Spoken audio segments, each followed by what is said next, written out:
ओम नमो भगवते वासुदेवाय नमः। स्वागत है आप सभी का मेरे YouTube चैनल पर। मैं हरिओम शर्मा आज आपको अक्षय तृतीया की कथा सुना रहा हूँ। आज के दिन ये कथा जरूर श्रवण करनी चाहिए। इस कथा के श्रवण करने से घर में सुख और समृद्धि आती है, धन बढ़ता है, हर प्रकार की मनोकामना पूरी हो जाती है। अक्षय तृतीया के दिन आज के दिन जो भी दान पुण्य किया जाए, भगवान की पूजा की जाती है, उसका अक्षय फल प्राप्त होता है।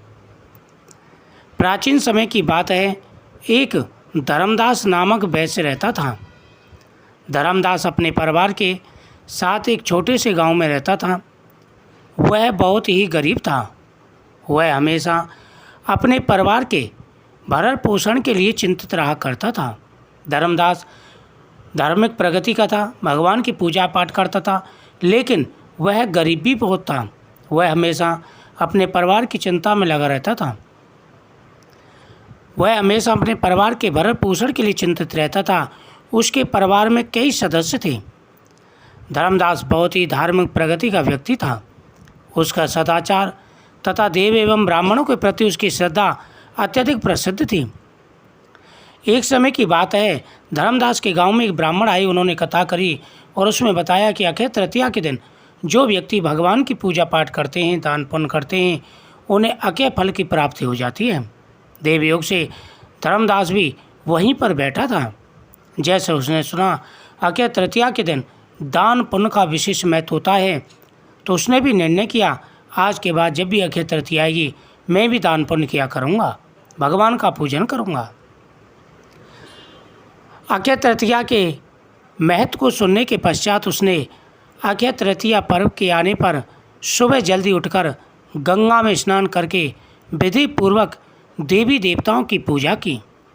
व्रत के दिन सामर्थ्य अनुसार जल से भरे घड़े, पंखे, जौ, सत्तू, चावल, नमक, गेहूँ, गुड़, घी, दही, सोना, वस्त्र आदि जो भी उसके बस की था, उसने सभी दान किया, भगवान की पूजा की। यह सब देख धर्मदास के परिवार वाले तथा उसकी पत्नी ने उन्हें रोकने की कोशिश की। उन्होंने कहा, अगर धर्मदास इतना सब कुछ दान में दे देगा तो उसके परिवार का भरण पोषण कैसे होगा। फिर भी धर्मदास अपने दान और पुण्य कर्म से विचलित नहीं हुआ। उसने ब्राह्मणों को कई प्रकार के दान दिए। उसके जीवन में जब भी अक्षय तृतीया का पर्व आया, प्रत्येक बार धर्मदास ने विधि से इस दिन पूजन एवं दान पुण्य किया। अनेक रोगों से ग्रस्त तथा वृद्ध होने के उपरांत भी उसने उपवास करके धर्म कर्म और दान पुण्य करना प्रारंभ रखा। यही वैश्य दूसरे जन्म में कुशावती का राजा हुआ। मान्यता है कि अक्षय तृतीया के दिन किए गए दान पुण्य व पूजन के कारण वह अपने अगले जन्म में बहुत धनी एवं प्रतापी राजा हुआ। वह इतना धनी और प्रतापी राजा था कि त्रिदेव तथा उसके दरबार में अक्षय तृतीया के दिन ब्राह्मण का वेश धारण करके महायज्ञ में शामिल होते थे।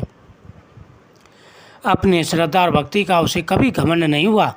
वह प्रतापी राजा महान एवं वैभवशाली होने के बाद भी धर्म कर्म से कभी विचलित नहीं हुआ। माना जाता है कि यही राजा आगे चलकर के भारत के प्रसिद्ध चंद्रगुप्त सम्राट के रूप में प्रकट हुए। जैसे भगवान ने धर्मदास पर अपनी कृपा की, वैसे ही सभी पर भगवान अपनी कृपा बनाए रखना। अक्षय तृतीया का शास्त्रों में विशेष वर्णन मिलता है। वैशाख शुक्ल तृतीया तिथि को अक्षय तृतीया का पर्व बड़े धूमधाम से मनाया जाता है। जो व्यक्ति इस दिन भगवान की पूजा करते हैं, उन्हें हर प्रकार का सुख और वैभव प्राप्त होता है। अक्षय तृतीया का दान करके राजों का निर्माण कर सकते हैं। इससे साधारण व्यक्ति भी राजा बन सकता है। अक्षय तृतीया के दान से प्राप्त हुए पुण्य के कारण जन्म जन्मांतर के पाप नष्ट हो जाते हैं और इंसान की किस्मत चमक जाती है। जिस प्रकार से धर्मदास ने अपने दान पुण्य के कर्म के प्रताप से राजा का जन्म पाया, उसी प्रकार से जो भी व्यक्ति इस दिन दान पुण्य करते हैं, उनके जीवन में आ रहे सारे दुख दूर हो जाते हैं।